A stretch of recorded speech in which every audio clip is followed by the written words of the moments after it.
शादी को कुछ ही समय हुआ था और आज काम वाली भी नहीं आई, इसलिए शीलू बर्तन धोने लगी। धोते धोते उसके हाथ से कांच का कप नीचे गिरकर टूट गया। कप टूटते ही वह डरने लगी कि उसकी सास अब जली कटी सुनाएगी। आवाज़ से सास दौड़ती आई और बोली, बेटी क्या हुआ? उसने रवासी होकर बोला, माँ पता नहीं ध्यान रखते हुए भी कैसे मेरे हाथ से कप नीचे गिरकर फूट गया। सास बोली कि बेटी चिंता नहीं कर, कप ही तो फूटा है, तुम्हें चोट तो नहीं आई, और भले इसके कितने ही टुकड़े हो गए हों, पर मेरी बेटी के दिल के टुकड़े ना हों। मेरी बहू से महंगा क्या ये कप है? और हाँ, तुझे अभी ये सब करने की क्या ज़रूरत है? मेहंदी भी नहीं उतरी तेरे हाथों से।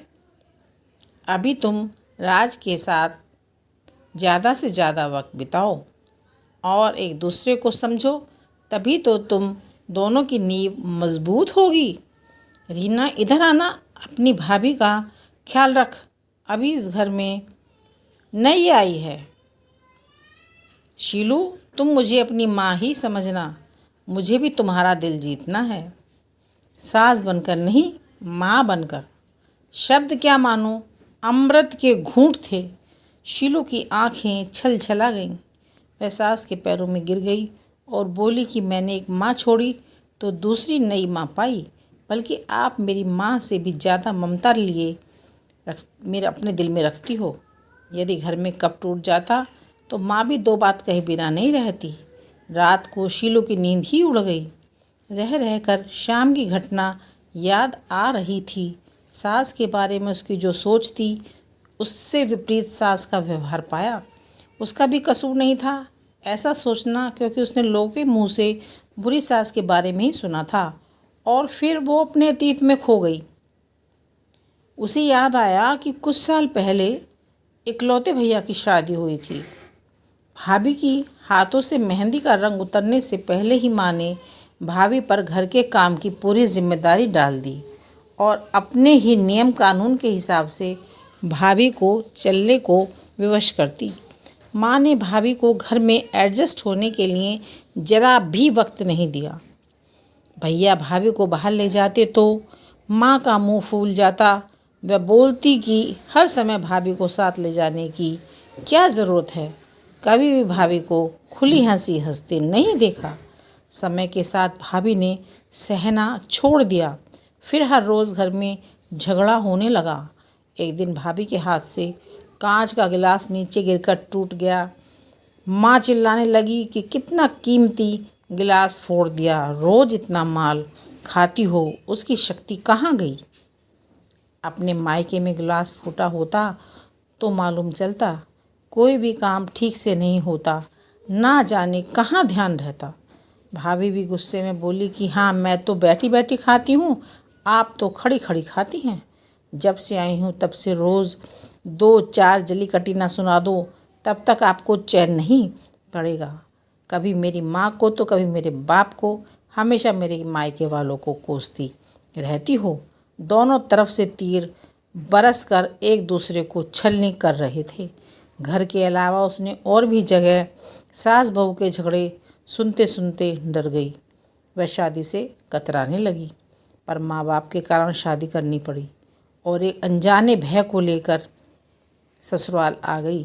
पर आज की घटना से उसकी सोच ही बदल गई कि सब सास या बहू में ऐसा नहीं होता है। नींद न जाने की वजह से उसने सोचा, चलो थोड़ी देर माँ से बात कर लूँ। माँ ने इतनी रात को उसको फ़ोन करते देखकर बोला कि शीलू, सब कुछ ठीक तो है ना? कहीं पति या सास ननद से तो झगड़ा नहीं हो गया? वह बोली, नहीं माँ, ऐसा कुछ नहीं है। मालूम है माँ, आज मेरे हाथों से कप नीचे गिरकर टूट गया, तभी सास आ गई। और आगे बोलती उसके पहले ही माँ ने बोलना शुरू कर दिया, बेटा फिर तेरी सास के चिल्लाने पर तूने अच्छा सा जवाब दे दिया ना? हाँ बेटा, कभी भी दबकर नहीं रहना। तू भी पढ़ी लिखी अच्छी लड़की है, तेरे में कोई कमी थोड़ी ही है जो सुनेगी। तभी बात को काटते हुए तेज़ आवाज़ में शीलू बोली कि माँ अब बस करो, मैं अपनी दूसरी माँ के खिलाफ़ कुछ नहीं सुन सकती। माँ सहम गई और बोली, तू ये क्या बोल रही है?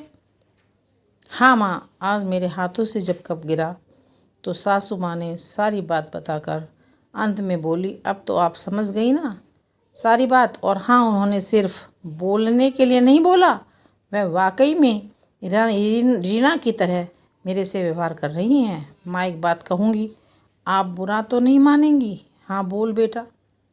माँ, काश आप भी मेरी नई माँ की तरह भाभी के साथ व्यवहार करती तो शायद भैया भाभी अलग घर में नहीं होते।